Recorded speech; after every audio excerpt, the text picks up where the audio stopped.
Information कौन कौन सी information RTI के अंदर एग्जेम्प्टेड है, तो उसका हमने सब सेक्शन 1 करा था, जिसमें डिफरेंट पॉइंट्स हैं A to H, I guess J, A to J, such as information in relation to economic interest of a state, strategic things relating to state and parliament, legislature, और भी बहुत सारी बातें थी. तो all these things are basically exempted information that it cannot be given if asked through RTI. Further इसमें अब जो subsection 2 आ रहा है उसके लिए बोल रहे हैं provided that the information which cannot be denied to the parliament or state legislature shall not be denied to any person. Exempted होने के बाद भी अगर कोई इंफॉर्मेशन को आप स्टेट लेजिस्लेचर या पार्लियामेंट को डिनाई नहीं करते हो, तो किसी इंसान को भी आरटीआई एक्ट में उस इंफॉर्मेशन को डिनाई नहीं करना. एग्जेम्प्टेड के अंदर बोल रही है. किस कंटेक्स्ट में बोल रहे हैं वो सबसेक्शन 2 में इन्होंने बोला है, notwithstanding anything contained in official secrets act. ये एक एक्ट है जिससे बेसिकली आपके जितनी भी ब्यूरोक्रेसी एंड ऑल है उनकी गवर्नेंस होती है. सो और nor any exemptions permissible in accordance with subsection 1, a public authority may allow access to information if public interest in disclosure outweighs the harm to the protected interest. So in case any information is deeply needed in case of a public interest, majority of public is gonna be affected because of that information. So that information cannot be denied.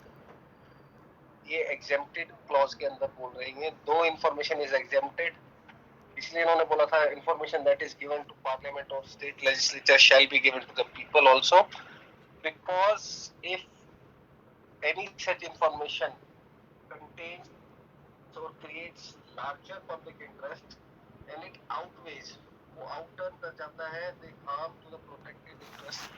जो लोग वो information रख रहे हैं उससे interest से ज्यादा है पब्लिक का interest, then that information should be given section 8 subsection 2, that is exemption from disclosure of information.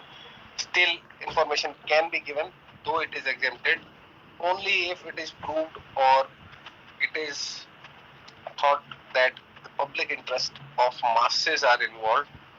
Now subsection 3 is subject to the provisions of clause A and C. A and C is basically information disclosure which would be judicially affect the sovereignty, integrity of India, security, strategic, scientific, economic interest. And C is information disclosure of which would cause a breach of privilege of parliament, and state legislature. So इन दोनों के context में बोल रहे हैं सिर्फ subsection 3, subject to the provisions of section A C,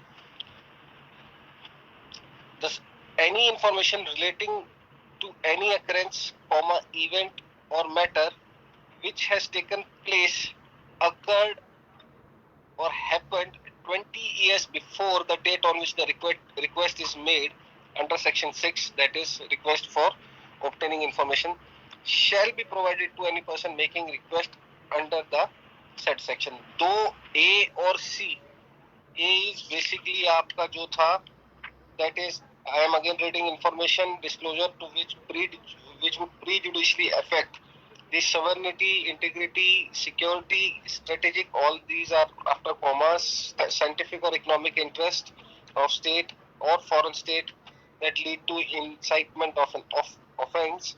And C is information disclosure which would cause breach of parliament or the state legislature, privilege of parliament, parliamentary privileges and state legislature. But subsection 3 now in the exemption part says कि अगर इन दोनों में कोई 20 साल से पहले की information मांगी जा रही है सबसेक्शन ए और सी में, then that information is not exempted, it has to be given.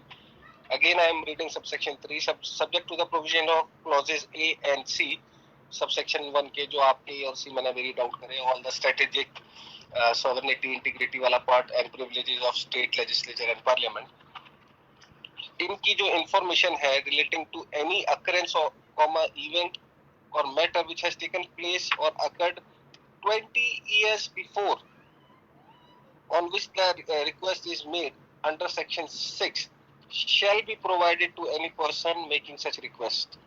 तो अगर 20 साल पुराना कोई उनके पास इंफॉर्मेशन मांगा जा रहा है, then it will not be coming under the heading of the exemption, but exemption के अंदर जो subsection 3 है, it clearly states कि वो provide कराई जाए only if on the date of making the application, the application sought is 20 years prior, पुरानी है, and it is in relation to any occurrence, event or matter in context to subsection A and C of 1.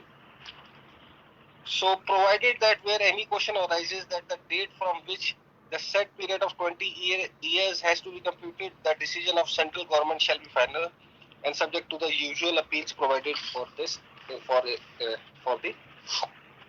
for in this act. So ये 20 years का period में अगर कोई भी आपको dilemma है या कोई भी uncertainty आ जाती है, then इन्होंने lastly बोला कि 20 years का period कैसे compute किया जाएगा, इस पे सेंट्रल गवर्नमेंट का डिसीजन, सेंट्रल कमीशन नहीं बोल रहे, सेंट्रल गवर्नमेंट का decision will be final and it will be also subjected to the appeals provided under this act. If none is satisfied then there is always way of appeal, तो आप appeal में जाके उसको challenge कर सकते हैं. But if there is a situation जहां पर अनसर्टेनिटी है to compute the 20 year time, then central government का डिसीजन जो होगा उसको फाइनल माना जाएगा.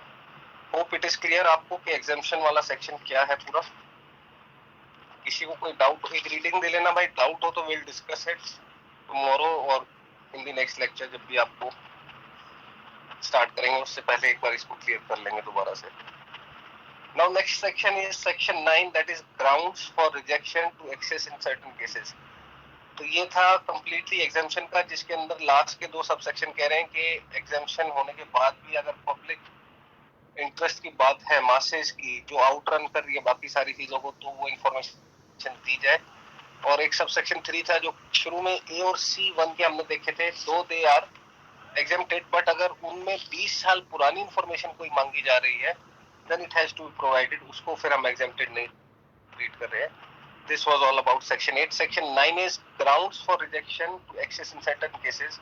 Apart from exemption, कुछ केसेस ऐसे हैं जिसमें आपके रिजेक्ट भी की जाती है RTI, that is section 9. So without prejudice, मतलब without getting bias to the provisions of section 8, a central public information officer or the state information officer as the case may be may reject a request for information where such request for providing access would involve infringement of copyright subsisting in a person other than a state. So ऐसी कोई भी information आपको नहीं दी जाएगी, it will be rejected by section 9 if it involves a question of infringement. किसी के right की infringement हो रही है, कौन सा राइट है वो, that is basically copyright subsisting in a person other than state. State का अगर कोई कॉपीराइट है उसकी इंफॉर्मेशन मिल जाएगी, because state is for the welfare of the people, जो डेफिनेशन में भी आती है. But if a copyright subsisting in a person, private individual, उसके बारे में आपको इंफॉर्मेशन नहीं मिलेगी, as it is gonna be a infringement of the right जो उस इंडिविजुअल का है.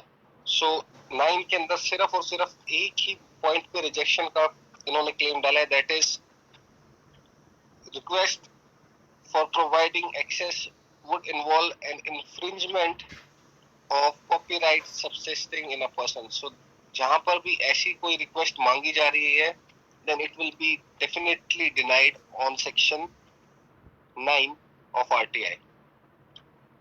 सिर्फ और सिर्फ एक सिंगल चीज की रिजेक्शन, और इतना ही सेक्शन है, कोई सबसेक्शन नहीं है इसका, कोई क्लॉजेस नहीं है further. Next section is section 10, severability. What does this mean? This means basically serving of the RTI, कैसे सर्व हो रही है वो. ये जोड़ा इन्होंने इंफॉर्मेशन के साथ इसलिए कि अभी आपको दिखाऊंगा. पार्ट एंड पार्सल्स में सिंपल लैंग्वेज में बोलूं, जो सेक्शन 10 है, जरूरी नहीं है आपने जो इंफॉर्मेशन मांगी है वो आपको कंप्लीटली मिले. डिनाई करने से अच्छा कई जगह पे आपको पार्ट्स में इंफॉर्मेशन दी जा सकती है. तो इसलिए ये सेक्शन है कि कौन कौन सी इंफॉर्मेशन को आप सर्व कर सकते हो आगे चल के। इसमें फर्स्ट जो है इसका subsection, that is where a request for access of information is rejected on the ground, reject हो रही है, that it is in relation to the information which is exempted, that is section 8 from disclosure, or 9, notwithstanding anything contained in this act, access, now this is the section जो यहाँ पे शुरू हो रहा है बेसिकली, इवन दो आपकी reject हो सकती है 8 में 9 में exempted है वो, स्टिल सेक्शन 10 ये बोलता है access may be provided to that part of record which does not contain any information which is exempted from disclosure under this act, which can reasonably be severed from any part that contains the exempted information. So complete information कई बार exempted होती नहीं है, therefore इस section की एक addition करी गई है कि rather rejecting the information on the basis that it is exempted या उसको नहीं दिया जा सकता, उसमें से कई बार कुछ पार्ट्स होते हैं जिसको की शेयर किया जा सकता है आरटीआई के through, which are not exempted, इन्होंने वर्ड यूज करा है, access may be provided to that part of record which does not contain any information which is exempt, clearly state कर रहे हैं जो exempted के अंदर ऐसी चीज है जिसको exempt नहीं मान रहे हैं, उस चीज को आप सर्व कर सकते हो, उस चीज को आप शेयर कर सकते हो आरटीआई में, सबसेक्शन 1 ऑफ 10। नाउ सबसेक्शन 2 है जो इसका which says where access is granted, जब ऐसी किसी चीज का एक्सेस ग्रांट होता है, then a part of the record under subsection 1, the central public information officer in the state, as the case may be, shall give a notice to the applicant informing, जब आपको ऐसी information मांगी थी आपने which came under the exempted part section 8, but as per section 10 वो completely exempted नहीं है, उसमें कुछ पार्ट जो है that is not exempted of the information and that can be shared, तो सेक्शन 10 सबसेक्शन 1 उसको शेयर करेगा।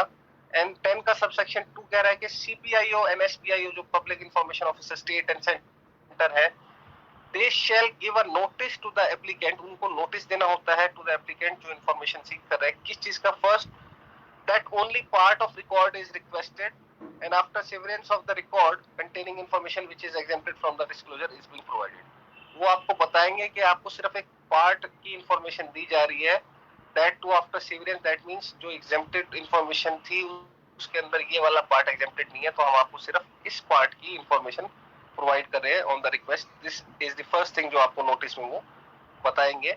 Second, reason for deciding including any findings any material question of fact referring to the material on which those findings were based, किस finding से या किस channel से, किस method से उन्होंने ड्रॉ करा है कि this part of that information is not exempted और कैन बी प्रोवाइडेड, उस चीज के बारे में भी बताएंगे। Name and designation of the person giving the decision, किस इंसान ने ये डिसीजन ड्रॉ करा है कि ये वाला पार्ट आपको दिया जाएगा, उसका नेम और डेजिग्नेशन बताया जाएगा।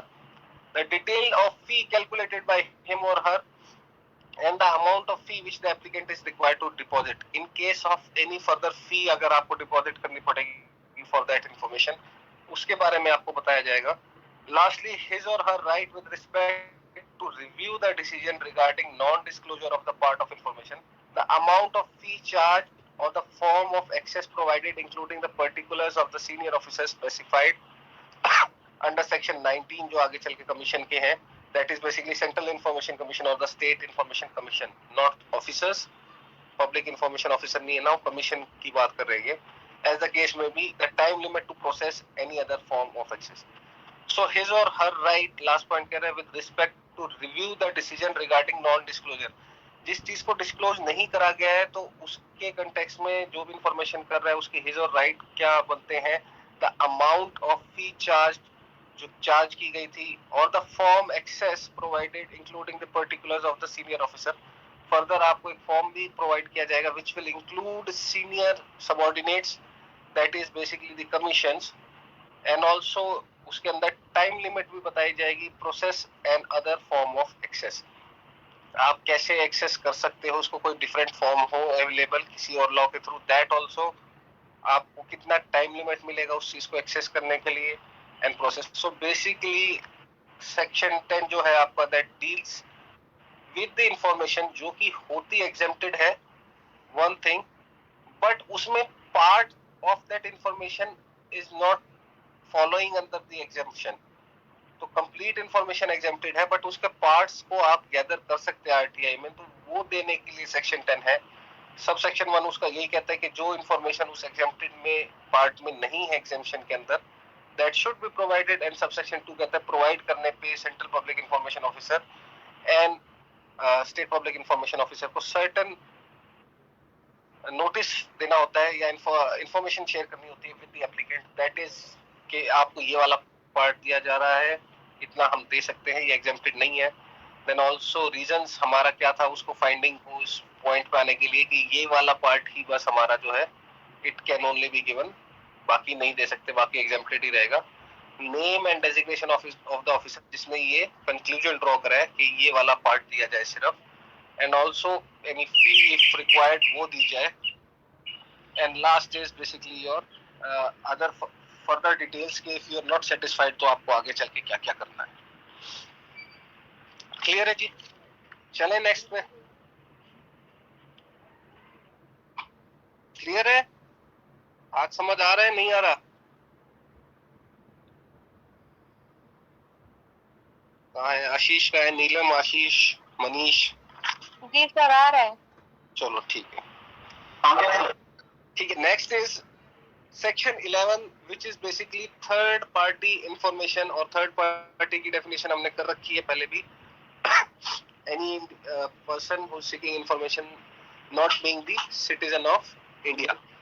तो थर्ड पार्टी इंफॉर्मेशन के लिए कंप्लीट सेक्शन है सेक्शन 11। क्या कह रहे हैं? Where central public information officer और state as the case may be intends to disclose any information or record or part on the request made under this act which relates or has been supplied by a third party and has been treated as confidential by the third party, the central public information officer or the state as the case may be, shall within 5 days from receipt of such request give a written notice to such third party of the request that the central public information officer and the state as the case may be intends to disclose the information or record or part thereof, and invite the third party to make the submission in writing or in written or orally regarding whether the information should be disclosed, and the submission of the third party shall be kept in view while taking the decision about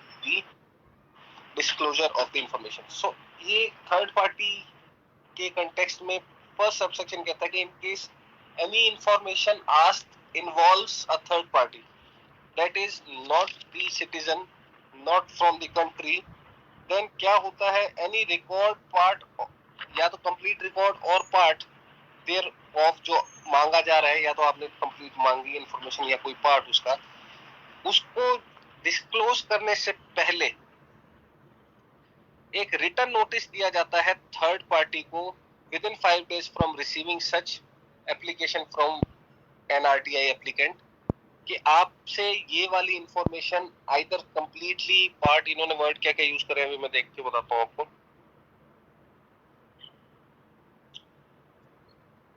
Officer as the case may be intends to disclose the information complete or record, उसमें से कुछ record का part और part thereof means उसका some part, and PIO or CPIO intends to disclose in the RTI, then third or which involves the question of a third party, जिसमें third party involved थी, then subsection 1 of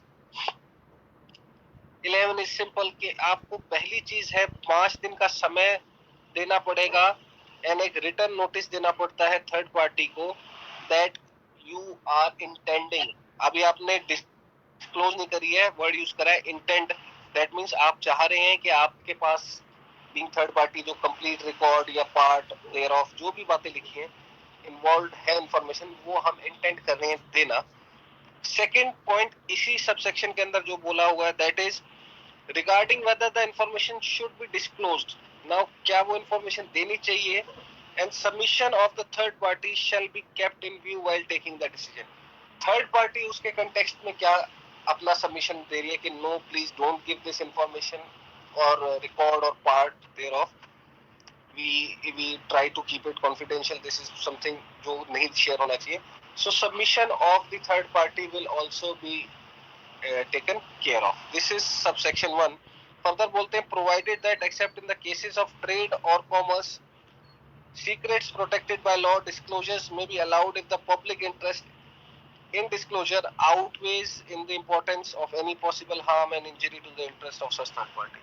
So again ये बोलते हैं कि in case of trade and commerce अगर public interest involved है and masses, general masses people are affected or will be affected by such information and it will outrun or outweigh the possibility of the interest or injury जो third party होगी, then such information shall be provided. तो exempted के अंदर भी ये बात आई थी एक जगह पे.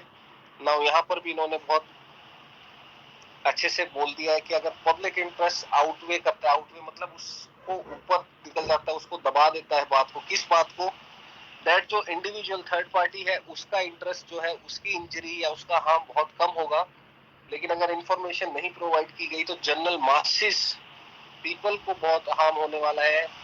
Majority of persons might gonna be affected. Therefore it is necessary कि इस चीज को डिस्क्लोज किया जाए. So this is given as a मैं बोलूं साथ में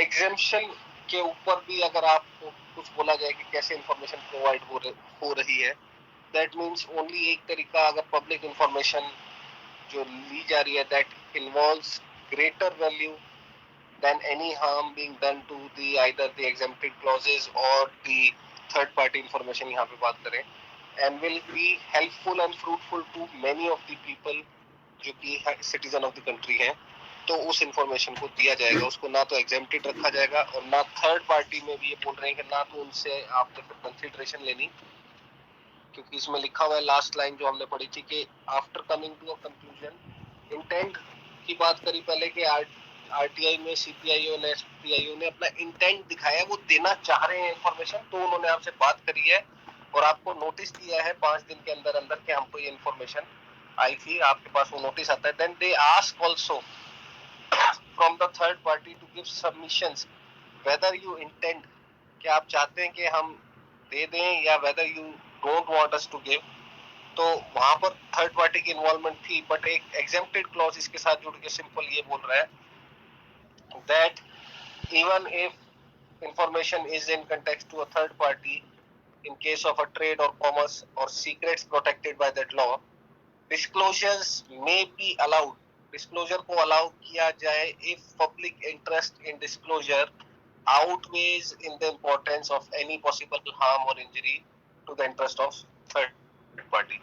उस थर्ड पार्टी की इंजरी और हार्म से काफी ज्यादा हानि हो जाएगी अगर इस चीज को छुपा के रखा जाएगा, डिस्क्लोज नहीं किया जाएगा इंफॉर्मेशन को, then such information should be given.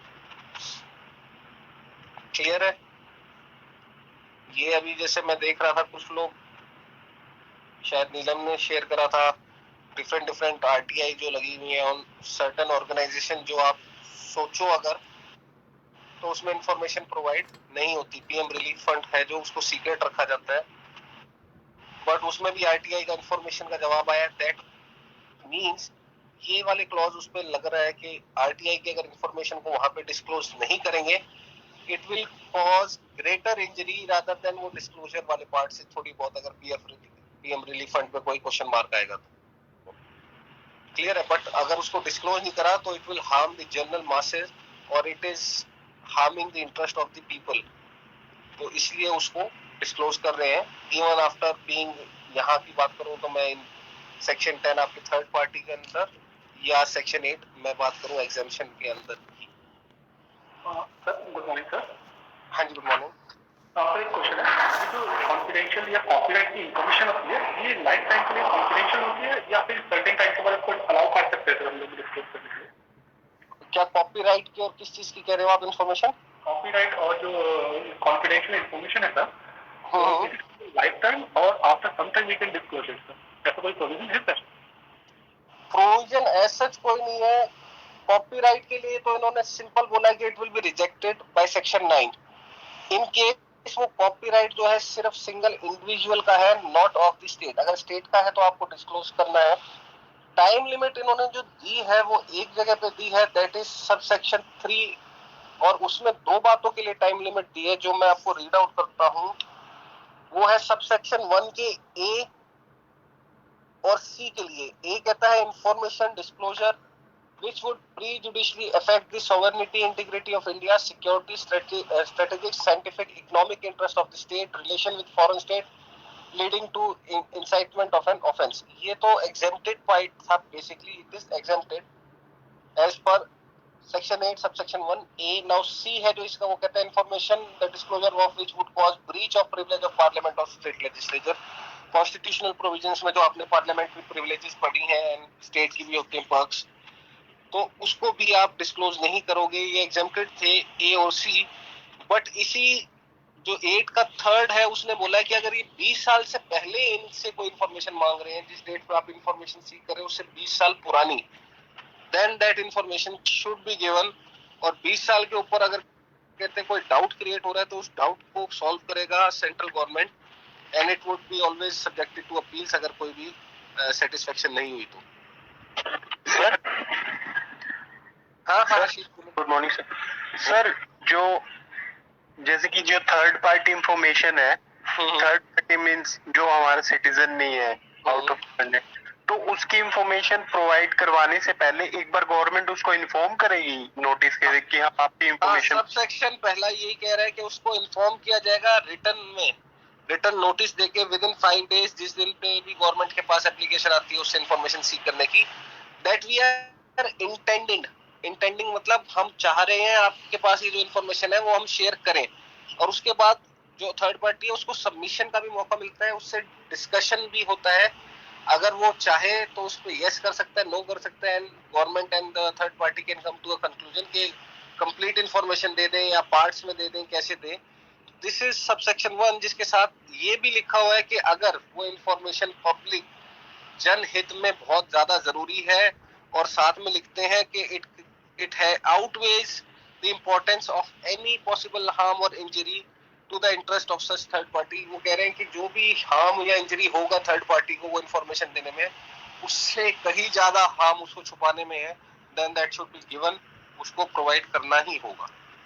तो सर जैसे लेकिन अब आगे वही बात है कि ये कितना पब्लिक के हित में है, कितना हार्म एक थर्ड पार्टी को होने वाला है, ये सारे डिसाइड करने वाले तो थर्ड पार्टी और सेंट्रल गवर्नमेंट और आपकी कमीशन ही है बेसिकली। सर जो ये अगर जो उस पर्सन को लग रहा है कि तभी तो उसने वो डिस्क्लोज नहीं की कि ये नुकसान दे सकते हैं उसको, तो क्या वो मना भी कर सकता है? नहीं, डिस्क्लोज क्यों नहीं की? डिस्क्लोज इसलिए नहीं की क्योंकि वो थर्ड पार्टी है, उस पे आरटीआई नहीं लगाई आपने। आरटीआई कहीं ऐसी जगह लगाई जहां पर थर्ड पार्टी इन्वॉल्व है। स्टार्टिंग ऑफ द सेक्शन में आप देखोगे तो इन्होंने लिखा है where a central public information officer और state as the case may be intends to disclose any information, कोई भी information, record part therefore on a request made under this act which relates or has been supplied by a third party, जो relate करती है किसी third party को या third party द्वारा आ रही है, दोनों चीजें बोली है। तो इसमें डायरेक्टली थर्ड पार्टी पे आरटीआई नहीं लग रही, या तो थर्ड पार्टी को आपने कांटेक्ट करना है बेसिकली इसमें। तो सर अगर जो वो मना करेगी तो वो तो डिस्क्रिशन गवर्नमेंट की है ना, चाहे वो मना करे या ना करे। जो बोल रहा हूँ अभी मैंने यही तो बोला कि ये जो डिसाइड करने वाला पॉइंट है कि इन्फॉर्मेशन देनी ही देनी चाहिए, कि ये तो पब्लिक इंटरेस्ट है स्टेक के ऊपर लोगों का, तो वो चीज डिसाइड करने वाले हम और आप नहीं है, वो चीज डिसाइड करने वाले अगेन ये थर्ड पार्टी और गवर्नमेंट है। तो सर फिर वो थर्ड पार्टी का क्या रोल रहा जब अल्टीमेटली तो डिसाइड गवर्नमेंट नहीं करना है कि इंफॉर्मेशन देनी है नहीं, तो फिर ये नोटिस किस लिए दिए जा रहे हैं? थर्ड पार्टी का ये रोल है, थर्ड पार्टी से डिस्कशन किया जाता है, उससे सबमिशन किया जाता है, पूछा जाता है कि आपकी ये इंफॉर्मेशन दी जाए या नहीं दी जाए। अभी तक आप देखो इंफॉर्मेशन दी नहीं गई है। आप वर्ड्स को देखोगे, if you are good at English तो आप वर्ड देखो, इंटेंड यूज करा है, गवर्नमेंट इंटेंड कर रही है, देना चाह रही है। Then submission will be asked from the third party whether मतलब करें कि नहीं करें डिस्क्लोज।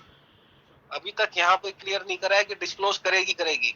शुड बी गिवन नहीं आया, शुड बी गिवन नीचे चल के आया है, सिर्फ जहां पर डिस्क्लोजर मस्ट बी अलाउड, जहां लिखा है पब्लिक इंटरेस्ट, पब्लिक इंपॉर्टेंस है जहाँ पे। हाँ, तो यहाँ पर ये डिस्कशन हो रहा है थर्ड पार्टी के साथ। गवर्नमेंट चाहे, वो अलग बात है उनकी क्या अंडरस्टैंडिंग है, तो थर्ड पार्टी के साथ मिलकर डिनाई भी कर सकती है गवर्नमेंट कि we had a submission from the third party और हम डिनाई कर रहे हैं information as per so and so submissions given by the third party. Good morning sir. हाँ जी प्रीति। सर अगर थर्ड पार्टी का इंफॉर्मेशन जो है तो हमें कैसे पता चलेगा जो थर्ड पार्टी होगा वो आउट ऑफ इंडिया होंगे इनसाइड ऑफ इंडिया, और अगर कैसे पता चलेगी कौन सी जो इंफॉर्मेशन है वो थर्ड पार्टी के लिए थर्ड है? पार्टी बेसिकली जो भी आपका जो अथॉरिटी है या जो इंडिविजुअल भी मैं बोल के चलूं which is not the citizen of the nation उसको थर्ड पार्टी बोलते हैं। थर्ड पार्टी के लिए सिंपल जो थर्ड पार्टी की डेफिनेशन है मैं दोबारा से रीड आउट कर देता हूं क्योंकि हम सेक्शन पे आए हुए हैं। Let me just quickly read out the definition. Third party की सेक्शन 2N में डेफिनेशन है that means a person other than the citizen making a request for information including a public authority। तो जो citizen ना नहीं है, भारत का नागरिक नहीं है, उसको हम थर्ड पार्टी बोलते हैं। तो जब थर्ड पार्टी वाला बंदा रिक्वेस्ट लगाता है दैट मींस कोई फॉरेनर रिक्वेस्ट लगाता है देन इंफॉर्मेशन डायरेक्टली आरटीआई के क्लॉज से नहीं ली जाती, उसमें थर्ड पार्टी इंफॉर्मेशन का क्लॉज लगता है। दैट मींस जो थर्ड पार्टी वाली इंफॉर्मेशन है उससे आप बातचीत भी करेंगे, उसको नोटिस भी देंगे कि आप ये इंफॉर्मेशन देना चाहें नहीं देना चाहें। उससे आप अगर वो दोनों वाइसा वर्सा है विच रिलेट्स, जहां वो रिलेट कर रहा है थर्ड पार्टी से, यहाँ जहां थर्ड पार्टी सप्लाई कर रही है इंफॉर्मेशन, थर्ड पार्टी से आपने मांग भी रखी है, तो वो तीनों चीजें फुलफिल करेंगे। आप पहले उसको इंटीमेट करेंगे देन उससे बातचीत होगी डिस्क्लोज करना चाहिए कि नहीं। एंड थर्ड पॉइंट इसमें कहता है कि अगर जनहित में बहुत ही ज्यादा जरूरी है तो डिस्क्लोज होगा ही होगा, जो लास्ट में पैराग्राफ लिखा हुआ है provided that accept in the case of trade and commerce, उसको छोड़ के जिसके ट्रेड कॉमर्शियल सीक्रेट्स जो होते हैं, disclosure may be allowed if the public interest in disclosure, disclose करने में जो जनहित है it outweighs the importance of any injury, उसकी इंपॉर्टेंस कहीं ज्यादा है from keeping in view the injury taken by the third party. Clear? Now next subsection है जो इसका दैट इज सबसेक्शन 2। सबसेक्शन 2 बोलता है